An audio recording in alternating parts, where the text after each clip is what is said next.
மொழியின் பயணத்திற்கு என் அன்பு மாணவர்களை அன்புடன் வரவேற்கிறேன்.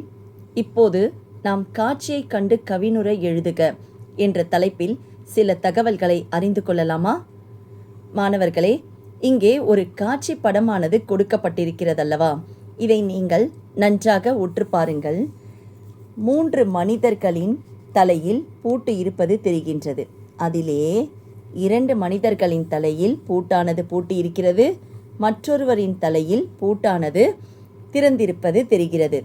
இதை வைத்து நாம் எவ்வாறு கவிதையாக எழுத வேண்டும் என்பதை இப்போது நீங்கள் சிந்தித்து எழுதலாம். என்னுடைய சிந்தனை துளிகளை நான் உங்களுக்காக கொடுக்கிறேன். முதலில் நீங்கள் எழுத வேண்டியது தலைப்பு. இது மிகவும் முக்கியமானது மாணவர்களே. ஏனென்றால் இதற்கும் உங்களுக்கு ஒரு மதிப்பெண் கிடைக்கும் என்பது மறந்துவிடாதீர். சரி, இதை வைத்து நாம் எவ்வாறு எழுதலாம்? தலைப்பு என்றவுடன் இதிலே நான் கொடுக்கப்பட்டிருக்கக்கூடியது கற்று உணர்ந்து நட என்பது கொடுத்திருக்கிறேன். ஏன் என்று இதை நாம் படித்து முடிக்கும்போது உங்களுக்கு தெரியும். முதலில் கவிதை என்பது வெறும் சொற்கள் மட்டுமல்ல, நம்முடைய உணர்வும் தான் என்று பொதுவாக நீங்கள் இந்த சொற்றொடரை எழுதி கொள்ளலாம். அதன் பிறகு ஓரறிவு முதல் 5 அறிவு வரை இறைவன் எல்லா உயிரினங்களையும் படைத்திருக்கிறார். இது என்னுடைய முதல் கருத்து. சரியா? இது எல்லோருக்கும் தெரிந்த ஒன்றுதான். ஆனால் அடுத்ததாக 2வது பாருங்கள். 6ஆம் அறிவை பெறுவதற்கு கல்வி கற்றால் மட்டுமே சாத்தியம் என்பதை இறைவன் மனிதனுக்கு வகுத்திருக்கிறார். ஏன் என்று சிந்திக்க வேண்டும். ஏனென்றால் இம்மனிதனால் மட்டும்தான் இந்த உலகத்தையும் உலகத்தில் இருக்கக்கூடிய மற்ற உயிரினங்களையும் காக்க முடியும் என்ற காரணத்திற்காக தான். சரியா? சரி, எனவே அறிவு என்னும் பூட்டை திறப்பதற்கு கல்வி என்னும் சாவி மிகவும் அவசியம் என்பதை ஒருபோதும் மறவாதே என்று கொடுத்திருக்கிறேன். நம்முடைய அறிவு என்னும் பூட்டை திறப்பதற்கு நாம் என்ன பயன்படுத்த வேண்டும்? கல்வி கற்றால் மட்டும்தான் நம்முடைய அறிவை நன்றாக உபயோகப்படுத்த முடியும். ஆமாம் தானே? அடுத்ததாக பாருங்கள். எப்போதுமே நாம் படிப்பது யாரை வேண்டுமானாலும் கேட்டு பாருங்களேன். எதற்காக நீங்கள் இதை படிக்கின்றீர் என்று கேட்டால், நான் நன்றாக மதிப்பெண் வாங்க வேண்டும் ஆசிரியை, அதன் பிறகு நல்ல வேலைக்கு செல்ல வேண்டும். இவ்வாறு சொல்வது ஒரு நல்ல விஷயம்தான். ஆனால் அதற்காக மட்டுமே நாம் கல்வியை கற்கிறோமா என்பதை சிந்தித்து பார்க்க வேண்டும். மதிப்பெண் பெறுவதற்காக மட்டுமே படிக்க வேண்டும் என்று ஒருபோதும் எண்ணாதே. அறிவை வளர்த்து கொள்வதற்காக படி. அடுத்ததாக பாருங்கள். அறிவு என்பது வானில் இருக்கும் சூரியன் போன்றது. ஆமாம் தானேம்மா? வானில் சூரியன் இருக்கிறது, அது நம்முடைய அறிவை போன்றது. ஆனால் மதிப்பெண் இருக்கிறதல்லவா, இந்த மதிப்பெண் அது எது போன்றது தெரியுமா? நம்முடைய நிழல் போன்றது. நிழல் என்பது வெளிச்சம் இருந்தால் நமக்கு நிழல் தானாக வரும். ஆமாம் தானே? அதனால்தான் ஒளி இருந்தால் நம்முடனே தானாய் நிழல் வரும் என்பதை ஒருபோதும் மறவாதே என்று நான் கொடுத்திருக்கிறேன். எனவே நம் வாழ்வில் கல்வியை நன்றாக கற்க வேண்டும். அவ்வாறு படித்தவற்றை கற்று உணர்ந்து நட என்று இந்த தலைப்பும் நான் கற்று உணர்ந்து நட என்று கொடுத்திருக்கக்கூடிய காரணமும் இதுதான். எனவே என் அன்பு மாணவர்களே, ஒரு காட்சி படம் என்பது கவிதையாக எழுதுவதற்கு மட்டுமல்ல, அதிலிருந்து நம்முடைய உணர்வுகளின் வெளிப்பாட்டையும் வெளிப்படுத்துவதுதான் கவிதை, இல்லையா? அதை நீங்கள் சொற்றொடர் வடிவிலே எழுதுகின்றீர்களா அல்லது கவிதை நடையிலே எழுதுகின்றீர்களா என்பதெல்லாம் வேறு. ஆனால் அதிலிருந்து நல்ல கருத்துக்களை நாம் எழுத வேண்டும். இது உங்களுக்கு முக்கியத்துவமான ஒன்று. இதை பற்றி நீங்களும் வெவ்வேறான கருத்துக்கள் உங்களுக்குள் இருக்கலாம். ஆனால் அவ்வாறு நல்ல கருத்துக்களை நீங்கள் என்ன செய்யலாம்? தேர்விலே நீங்கள் நன்றாக எழுதலாம். சரியாமா? இயல் 2. இந்த காட்சி படத்தை நீங்கள் பாருங்கள். ஒரு மனிதன் அவனுடைய முதுகிலே ஒரு செடியை வைத்திருக்கிறான். அந்த செடியிலிருந்து காற்றை சுவாசித்து கொண்டிருக்கிறான். என்ன காரணம்? அங்கே இருக்கக்கூடிய சூழலில் மரங்களோ செடிகளோ எதுவுமே கிடையாது, இல்லையா? இப்படி ஒரு காட்சி படமானது இங்கே உங்களுக்கு கொடுக்கப்பட்டிருக்கிறது. இதற்கு நான் தலைப்பானது உயிர் வழி என்று கொடுத்திருக்கிறேன். உயிர் வழி என்றால் என்ன? காற்று. சரியா? காற்று மண்டலத்தை தான் வளி மண்டலம் என்று கூறுவார்கள். அதனால் உயிர் வளி என்றால் காற்று என்று நீங்கள் பொருள் கொள்ளுங்கள். சரி, இதில் நாம் என்ன நம்முடைய உணர்விலிருந்து எழுதக்கூடிய சொற்கள் என்று பார்ப்போம். நான் சொன்னது போலவே கவிதை என்பது வெறும் சொற்கள் மட்டுமல்ல, நம்முடைய உணர்வும் தான் என்பது பொதுவாக எழுதக்கூடியது. இதை நீங்கள் எழுதி கொள்ளலாம், அல்லது உங்களுக்கு தோன்றக்கூடிய கருத்தையும் நீங்கள் எழுதி கொள்ளலாம். அடுத்ததாக பாருங்கள், வாடிய பயிரை கண்ட போதெல்லாம் வாடியது என் மனம் என்றார் வள்ளலார். இல்லையா? வள்ளலார் கூறாத கருத்துக்கள் கிடையாது. அவரிடம் நாம் கற்றுக்கொள்ள வேண்டியது என்று பார்க்கும்போது கருணை, இல்லையா? கருணையே வடிவானவர் தான் வள்ளலார். சரி, ஏன் வள்ளலாரை பற்றி நான் சொல்கிறேன் என்று அடுத்து பாருங்கள். மரங்களே இல்லாமல் போனாலும் மனிதனின் மனம் ஏனோ வாடுவதில்லை. மனிதனினுடைய மனதில் இன்று கருணை என்பதே கிடையாது. ஆமாம் தானே? மரங்கள் வாடினால் என்ன, மனிதன் வாடினால் என்ன என்று அவன் சுயநலமாய் வாழ்ந்து கொண்டிருக்கிறான். தான் மட்டும் நன்றாய் வாழ வேண்டும் என்று சுயநலமாய் எண்ணியவன் இன்று நிற்கிறான் காற்று கூட இல்லாமல் வீதியிலே.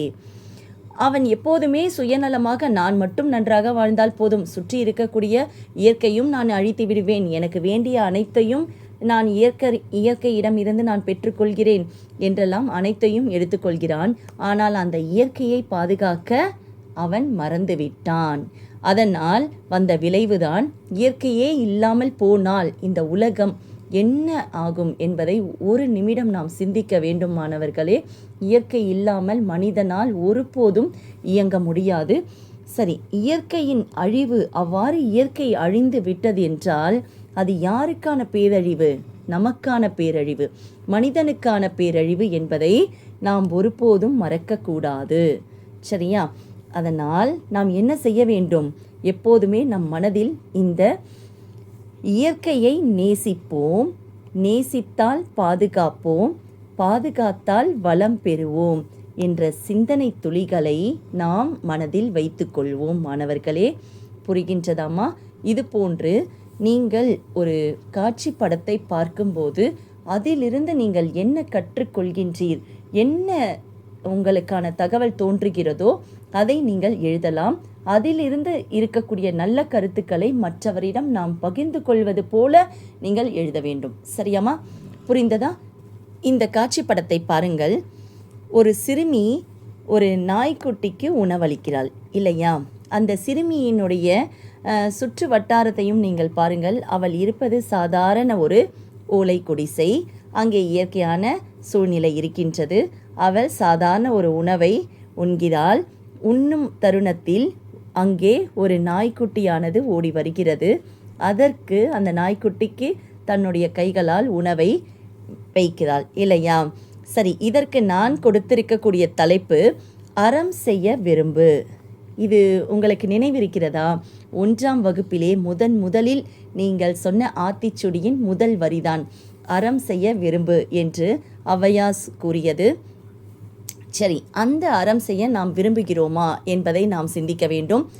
எப்போதும் போல நீங்கள் இந்த கவிதை என்பது வெறும் சொற்கள் மட்டுமல்ல, நம்முடைய உணர்வும் தான் என்று தொடங்கி கொண்டு அடுத்ததாக இவளை பற்றி, அதாவது இந்த காட்சி படத்தை பற்றி நாம் எழுதலாம். வயதிலோ இவள் சிறியவள், மற்றவருக்கு உதவி செய்வதிலோ இவள் பெரியவள். அவளுடைய வயதை பார்க்கும்போது மிக சிறுமிதான், இல்லையா? ஆனால் உதவி செய்ய வேண்டும் என்ற குணம் பெரியவர்களுக்கு தான் வர வேண்டும் என்று கிடையாது, சிறிய பிள்ளைகளுக்கும் வரலாம் என்பதை இந்த காட்சி படமானது உணர்த்துகிறது. உதவி செய்வதற்கு என்ன தேவை? நாம் எல்லோரும் நினைப்போம், உதவி செய்ய வேண்டும் என்றால் பணம் தேவை, அப்படியெல்லாம் ஒன்றும் கிடையாது. உதவி செய்வதற்கு நல்ல மனமே போதுமானது. சரியா மாணவர்களே? அப்போது நம்மிடம் இருக்கக்கூடியவற்றை மற்றவர்களுக்கு தேவைப்படுகின்ற சமயத்தில் நாம் உதவி செய்யலாம். அது உணவுதான் மட்டும் என்று கருத வேண்டாம்.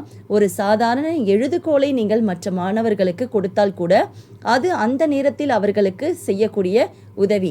இதைதான் வள்ளுவரும் கூறியிருக்கிறார், இல்லையா? காலத்தினால் செய்த உதவி சிறிதெனினும் ஞாலத்தின் மான பெரிது என்று. இது உங்களுக்கு நினைவிருக்கும் என்று நினைக்கிறேன். அடுத்ததாக பாருங்கள், செய்வதற்கு உதவி செய்வதற்கு தேவையான தகுதி சரியா? உதவி செய்வதற்கு தேவையான தகுதி அன்பும் கருணையும் என்பதை ஒருபோதும் மறவாதே. சரியாம்மா?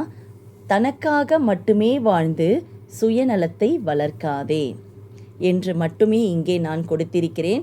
இந்த கவிதை வரிகளை இன்னும் நீங்கள் எழுதி கொள்ள வேண்டும் என்று எண்ணினால் நீங்கள் எழுதலாம் மாணவர்களே. உங்கள் சிந்தனை துளிகள் பெரிது என்று எனக்கு தெரியும். கடல் அளவிலும் நம்மால் சிந்திக்க முடியும். ஆனால் சிறு சிறு சிந்தனை துளிகளை மட்டுமே நான் உங்களுக்காக இங்கே கொடுத்திருக்கிறேன். சரி, இப்போது இந்த காட்சி படத்தை பாருங்கள். இயல் 4. இந்த காட்சி படத்திலே கொடுக்கப்பட்டிருப்பவர் ஒரு உழவர். பார்த்த உடனே உங்களுக்கு தெரிந்துவிடும். ஒரு உழவர் ஏரை எடுத்துக்கொண்டு செல்கிறார் விவசாயம் செய்வதற்காக. சரியா? ஆனால் இங்கே எனக்கு தோன்றிய தலைப்பு என்ன தெரியுமா? உழவருக்கு மரியாதை. இந்த தலைப்பை கொடுக்க வேண்டும் என்று தோன்றியது. ஏன் என்று சொல்கிறேன். கவிதை என்பது வெறும் சொற்கள் மட்டுமல்ல, நம்முடைய உணர்வும் தான் என்று நான் தொடங்கியிருக்கிறேன். இவர் தன் குடும்பத்திற்கு தந்தை இல்லையா? எல்லா ஆண்களும் தன்னுடைய குடும்பத்திற்கு தந்தையாக இருப்பவர்கள். ஆனால் உணவு அளிப்பதிலோ இவர் உலகிற்கு ஒரு தாய். ஆமாம் தானே? உணவு அளிப்பவர் யார் என்று கேட்டால் உடனே நாம் யாரை சொல்வோம்? நம்முடைய தாயை தான் சொல்வோம். என் தாய் போன்று சமைப்பதற்கு யாரும் உண்டா இவ்வுலகில்? இல்லவே இல்லை என்று தான் சொல்வோம் இல்லையா? ஒவ்வொருவருக்குமே தன்னுடைய தாய் என்பவர் சிறந்தவர் தான். அவ்வகையில் நமக்கு உணவு அளிப்பவர்கள் அனைவருமே நமக்கான ஒரு தாய்தான் என்பதை நாம் மறக்கக்கூடாது மாணவர்களே. வானிலிருந்து மழை வருகிறதோ இல்லையோ, இவருடைய கண்களிலிருந்து கண்ணீர் வருகிறது. ஆமாம் தானே? இன்று நாம் சிந்திக்க வேண்டும். ஏன் அவருடைய கண்களில் கண்ணீர் வருகிறது? விவசாயம் செய்துவிட்டு பயிர்களை நன்றாக வளர்த்து அதன் பிறகு அந்த பயிர்கள் மழையினால் பெரும் மழை பெய்து நாசம் அடையும் போது அவர்கள் கண்களில் கண்ணீர் வருகிறது. அந்த பயிர்கள் நன்றாக விளைந்து அதன் பிறகு விற்பனை செய்த பிறகு நல்ல பணம் அவர்களுக்கு வருமானம் கிடைக்காத போதும் அவர்களுடைய கண்களிலிருந்து கண்ணீர் வருகிறது. இவ்வாறு பல காரணங்களுக்காக அவர்களுடைய கண்களிலிருந்து கண்ணீர் வருகிறது. நம்முடைய தாயை அழ வைக்கலாமா? கூடாது இல்லையா? அதே போன்று விவசாயம் செய்யக்கூடியவர்களையும் நாம் அழ வைக்கக்கூடாது மாணவர்களே.